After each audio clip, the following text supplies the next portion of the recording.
जय श्री राम। भाइयों बहनों, मैं आचार्य महामंडलेश्वर डॉक्टर मौनानंद शास्त्री रामानंद आश्रम से।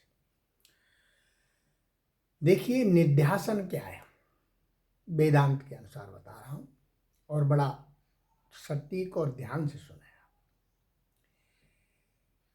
वेदांत का साधन बड़ा विलक्षण है। इदम सर्वम यद आत्मा, बस इसको ज्ञान से सबका ज्ञान हो जाता है। किससे? इदम सर्वम यद आत्मा।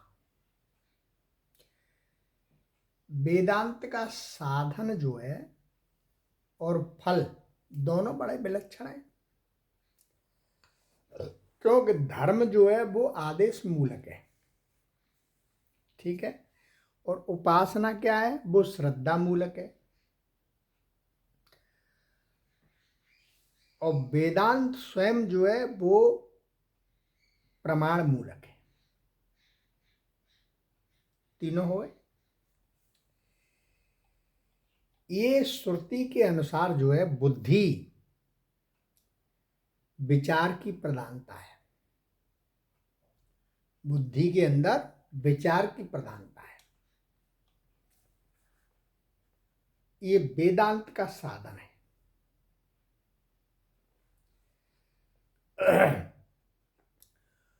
गुरुमुख से उपनिषदों के जो सिद्धांत को निश्चित करके सत्य रूप में श्रवण करना और निश्चय करके फिर मनन करना और महावाक्यों के श्रुत मत से बुद्धि को प्रवाहित करना,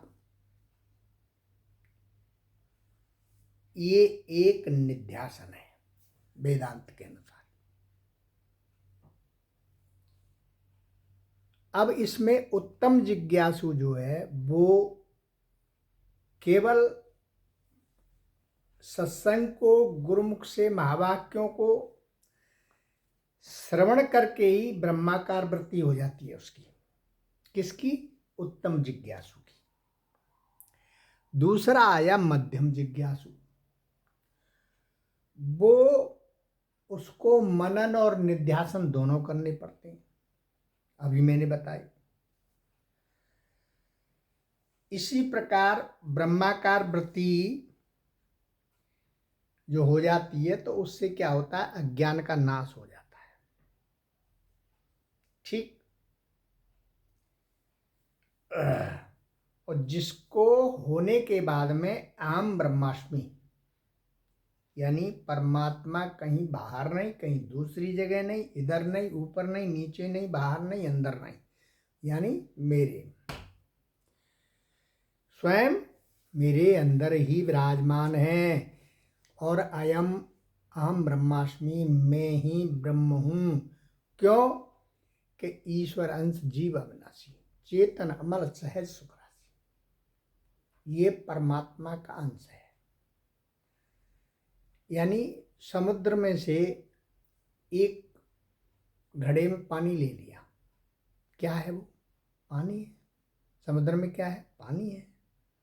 तो फिर तो इसी प्रकार से ईश्वर का अंश होते हुए भी ये भी ब्रह्माकार वृत्ति हो गई तो अहम ब्रह्मास्मि हो गया।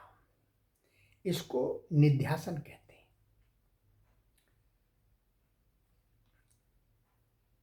फिर ब्रह्माकार वृत्ति होने के बाद उसको कुछ करने की आवश्यकता नहीं,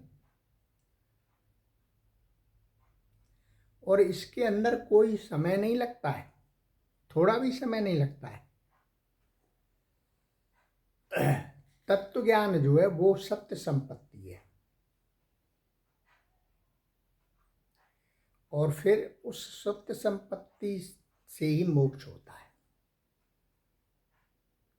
काल भेद से नहीं होती मोक्ष, अहम ब्रह्मास्मि से होती है।